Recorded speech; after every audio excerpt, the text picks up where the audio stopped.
The End of the Road. I'm Rebecca Lieb. I'm Jason Horton. And this is Ghost Town.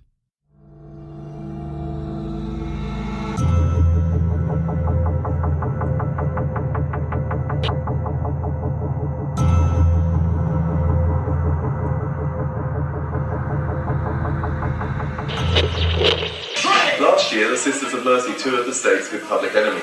I thought it might be an interesting kind of thing. Unfortunately, it was too interesting for America. America's got a big problem with anything interesting, particularly when it's black and white. And our record company really hated the idea of Public Enemy, so it didn't go as well as it might have done. The recession in the early 90s hit the American public hard, and one of the many ways people found to cut costs was to stop going to concerts.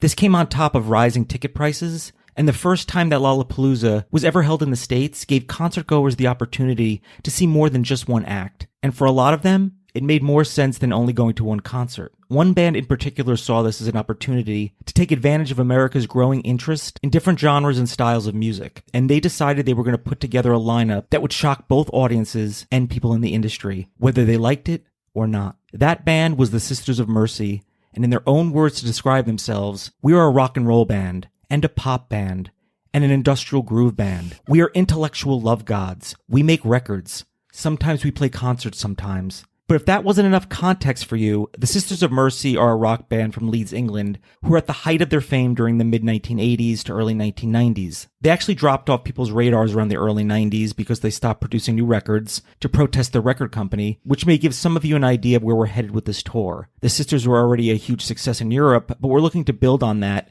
and create a bigger fan base in America. And then they reached out to a rather unlikely group to help them do that. In the summer of 1991, the Sisters of Mercy teamed up with Public Enemy to try to bridge the gap between them and the American audiences. We're talking about the ill-fated, very ill-fated tour, the Sisters of Mercy, Public Enemy, in 1991. How much would you pay to see that now? I paid like $250 at least. $250 at least? Yeah. Wow. I'm seeing Sisters of Mercy next month, but I would love to see them in 1991. Yeah, with Public Enemy? Absolutely. That would be incredible. I would pay 2 Taylor Swift tickets and 4 Beyonce floor seats for that. I don't know about that. I'd rather have that $75,000. Okay. But before the tour had even kicked off, there were problems on the horizon. More on that after this break. So to put things in context, now you know that having a mixed bag on tours is nobody really looks at that and be like, I cannot believe this style of music is with that style of music.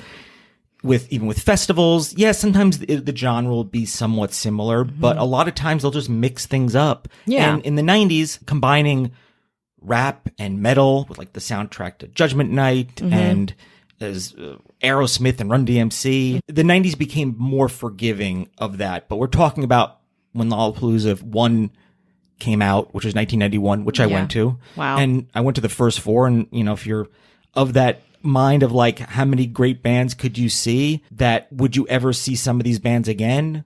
No. Or would you love to see these bands at that time, whether it's like Susie and the Banshees or Pearl Jam or Body Count or Rollins Band or Jane's Addiction, Beastie Boys? Just look up the first 4 Lollapaloozas and you'll be like, wow, it's really great. And now everything's a festival because the music industry is very tough for bands to tour because they make money on merchandise mostly. Yeah, yeah. So I think we take that for granted. But back then, people are like, this is how I get access to this music. I could see one band, and what if they're not good or if they cancel? But when you see a bunch of bands, you may get turned on to new bands. Yeah. And then you're like, oh, well, I'm a little more prone to go see something if there's a couple of bands. And I'm like, okay, well, I'm not just spending on one.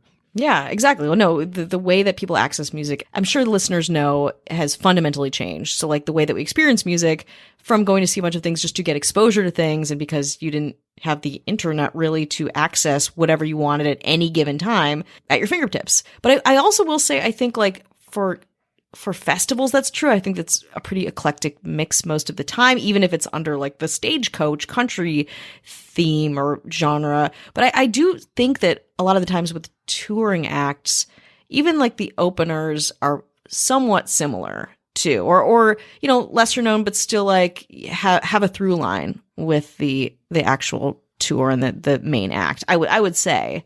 So this feels so like out of left field for so many reasons, Public Enemy, if you're not familiar with Public Enemy, if you want to, you should be. Maybe you might know Flavor Flav from his reality shows. Yeah, you did the reality circuits, Flavor of Love. He was on The Surreal Life, I believe. He was culturally very relevant. Yes. He had like a new life, like a lot of artists from the early 90s and 2000s who suffered a lull in their career after, it became harder to be a touring musician and the onset of reality TV. They were able to actually get like pretty financially viable deals with places like VH1 and MTV. So that's another way that these people kind of resurged. Is that a word? Resurged. Yeah, resurgence, resurged. Sure. Yeah. Okay. It's like drink a surge. Yeah, and have a resurge. And Public Enemy pushed some buttons. Very powerful. Chuck D's. It's a very powerful message-based group, I would say. I don't want to compare these two at all, but Rage Against the Machine took a huge page out of their book, I would say. Absolutely. Well, I think a lot of like politicized music did, because really Public Enemy was all about pushing buttons and casting a critical eye over law enforcement, but also other institutions, and really just like putting that message out there in a very plain, unveiled way. So you have that, and then you have Sisters of Mercy, which they don't like to be called goth. I always throw them under the banner of goth. They're diametrically opposed groups. So you have the audiences that aren't like, oh, I'm used to seeing this. You're seeing two very, very different audiences together, hoping that, well, they're both kind of extreme in their own way, so maybe I might like this. And in 1991, kind of a big ask. I don't really blame people for being like, wait, what's going on here? Totally. Well, also, I think about Public Enemy, and, it's like, for me, they're fundamentally American. And then you take this like European counterculture and I don't even really know that much about European music markets, but I can imagine, especially in 1991, how different that must have been. So even early on in the tour planning, they were afraid of putting Sisters of Mercy, who has a predominantly white audience, and Public Enemy, I'd say predominantly black, but also white audience. I mean, the Beastie Boys opened up a lot of doors to be like, oh, hip hop is, they were like, I'm more open to this kind of thing. So you might get a little more of that, but they're probably not going to care necessarily about industrial goth metal. Yeah. I think rap was being brought in a lot of ways that are, very complex and problematic. But then, you get European goth in there too. And it's like, okay. But to be clear, they both bands were excited to do this. They both wanted to shake things up. They both wanted to get out there. Everyone wants to be exposed to different audiences, especially when we have echo chambers now. Preaching to the choir is amazing. Yeah. Turning people on to something new is also a very exciting thing. Totally. And Chuck D goes on to say, when's the last time you went to a concert and were shocked? Rarely does the crowd get fucking taken back by a combination. I don't curse unless it's a quote. That's right. All the bands, which included post-punk icons, Gang of Four, which are kind of like rock, kind of pre-punk, kind of jangly. Yeah, I Love a Man in Uniform. I'm not like a huge Gang of Four fan. And they also had, I don't know if it was all the tour, some of the tour, Young Black Teenagers. If you're familiar with Tap the Bottle and Twist the Cap, look it up. Great song. I don't think any of them are black. I think Young Black Teenagers was just the name of them. And of course, it was akin to listening to rap. But I think at that time, white people love hip hop. Yeah. And they love being served it by people that, again, I'm saying white people are mostly racist, especially in this time, but they liked being served rap by people that looked like them. Yes. And that's not a dig on Young Black Teenagers. I think they were celebrating it, but of course, and I only know the one song, Tap the Bottle, Twist the Cap, great song. Another band, Warrior Soul, was on some of it, and they were kind of more like the rock metal, kind of a mixed bag, really appealing to anyone and no one. So the venues are nervous. They're just like, why this doesn't make, it should be, Public Enemy and Third Base or something like that. It should be Sisters of Mercy and, I don't know, Ministry or something like that. So when you're putting it together, the venues are like, Are people going to buy tickets? And if they are, what's going to go down? Yeah. So some of the places were on the outskirts of towns, and they did very little promotion for the concerts, leading to poor ticket sales in a time where it was already tough to sell tickets. The tour was canceled with 6 concerts in major cities like Houston, Dallas, and Los Angeles still left on the schedule. Out of the 21 scheduled dates, only 12 shows happened. Both bands cited racial discrimination and racially charged political motives for the major reasons. And why the tour failed, the media tells a different story. So according to the New York Times, Sisters of Mercy wallows in the horror and illogic of the world, while Public Enemy tries to make sense of it and shake things up.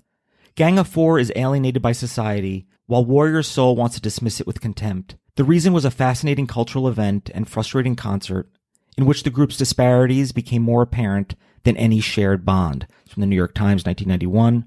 Wow. I mean, all those things are probably true. And it was suggested that if they really wanted to bring people together, you got to get both people on stage at the same time. Yeah. Hey, we're Here we touring are. together. It should be apparent that we co-sign this, but look, we're on stage together, doing our thing together. And according to Sisters of Mercy singer Andrew Eldridge, he had his own thoughts about the tour. He thought this is too interesting for America. And it kind of was. I mean, Perry Farrell and Lollapalooza gave you the Warped Tour, gave you Coachella. They gave you a lot of these festivals because they tested it out and it worked. Yeah. I mean, you could say, yeah, Woodstock, but Woodstock had a lot of the same. You know, I mean, music Woodstock then was pretty unified. the bands weren't really that much different. Yeah. I mean, I love this. I feel like this is, you know, as disparate as the audiences are and maybe how misguided the tour, like it felt very subversive and taking big swings with a thing that at that point was really like the defining moneymaker of bands, and even how they're perceived of and how their reputation goes is like really admirable to me. Wow, you just unified a nation. That's me.